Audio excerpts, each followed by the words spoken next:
Magbibinta tayo ngayon ng kalakal, basura.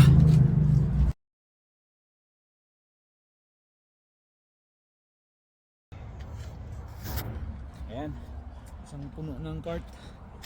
Tignan natin kung magkano magiging benta nito.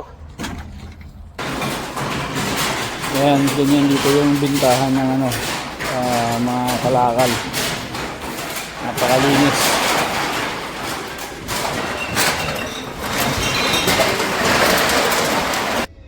Ayun guys, tapos na.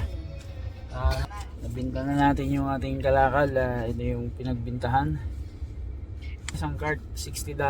Ilang buwan na pinag-ipunan. So may $60 na si bossing. Bag ng basurahan yung basura na dala namin. Hindi nga lang to kagaya nung basura na doon sa Pilipinas na nakamali-malita na puro pera. Pero ayan may pera sa basura dito sa Canada.